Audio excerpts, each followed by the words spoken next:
দান করতে এসেছিলাম, সেখান থেকে আমাদের দাদুর সাথে পরিচয়। এনার একাধিক যে ডিমান্ডগুলো, খুবই তিনি একদম আর্ত মানুষ, তার প্রচুর অসুবিধা রয়েছে। তার মধ্যে একটা মেজর অসুবিধা হলো তার বাড়িতে ইলেকট্রিসিটির কোনো ব্যবস্থাপনা নেই। এর মধ্যে ইনি তার প্রতিবেশী একজন দাদা, তিনিও আমাদের স্বস্তির সাথে যুক্ত।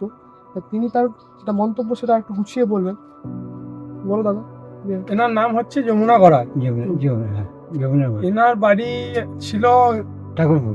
ঠাকুরপুর, আচ্ছা কন্ডলা পেরি। আচ্ছা হ্যাঁ, মানে বহুদিন আগেই ইনি এসছেন, আমার জন্মের আগে, মানে আমার জন্ম 2003, তার আগেই ইনি এসছেন।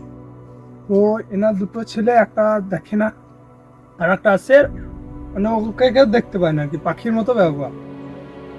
রাতে ঢুকে সকালে বেরিয়েছে। তা এনার একটা ইলেকট্রিসিটি খুব প্রয়োজন। মানে এটা, মানে এখনকার যুগে ইলেকট্রিসিটি নেই, এটা মানা যায় না। তো দেখা যাক এই স্বস্তি থেকে কিছু করা যায়। তো যদি কিছু করা যায় আমরা চেষ্টা করবো আমাদের মতো করে, যে যদি তাকে মিটার বসিয়ে দেওয়া যায়, তার জন্য ইলেকট্রিক অফিসে যে অ্যাপ্লিকেশন লেখা দরকার বা যে সমস্ত যে কাজগুলো তার ছেলের করণীয় সে করতে পারছে না কোনো রকমের, সেটা আমরা চেষ্টা করবো আমার সাথে করে দেওয়া হবে। দাদু বলছি, আমরা তো আগে এসেছিলাম তোমার বাড়িতে, তখন তো তোমার ইলেকট্রিসিটি ছিল না, তাই তো? তখন তোমার ইলেকট্রিসিটি ছিল না। তারপর আমরা তো সরকারি ব্যবস্থাপনা যা করলাম, তাতে তোমার ইলেকট্রিসিটি কত মাস ধরে চলছে তোমার ইলেকট্রিসিটি? এইটা ইলেকট্রিসিটি তোমার বাড়িতে কত মাস হলো এসছে? লাইট ফ্যান কত মাস লাইনটা মোটামুটি মাখান ধরে।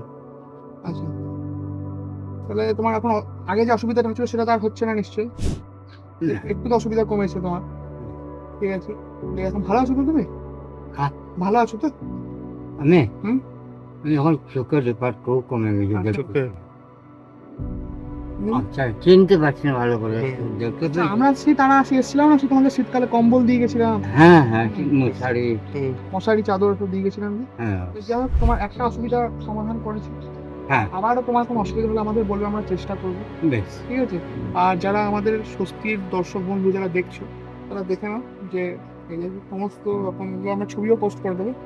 এই যে পেপারসগুলো, এগুলো আমরা অফিসিয়ালভাবে মৌরস্বর 2 নম্বর ব্লকে, হ্যাঁ, কোন গ্রামটার নাম কি? বিদ্যাধরী গ্রামে এই দাদুর বাড়ি। তো তার বাড়িতে আমরা ইলেকট্রিসিটির ব্যবস্থা করে দিয়েছি। আগামী দিনেও যারা আমরা এভাবে সেই সমস্ত মানুষের কাছে পৌঁছে যেতে পারি যারা সরকারি সুবিধা থেকে বঞ্চিত রয়েছে, তার জন্য তোমরা আমাদেরকে সহযোগিতা করো, এটাই বলবো। নমস্কার। দাদুর হাতে আমরা সমস্ত সরকারি যে নথিপত্র ডকুমেন্টসগুলো সেগুলো তুলে দিচ্ছি, এগুলো তুমি সামনে রেখো। ঠিক আছে? হ্যাঁ হ্যাঁ, তুলে রেখো। হ্যাঁ হ্যাঁ, ঠিক আছে, যত্ন করে রেখে দিও। যত্ন করে রেখে দিও।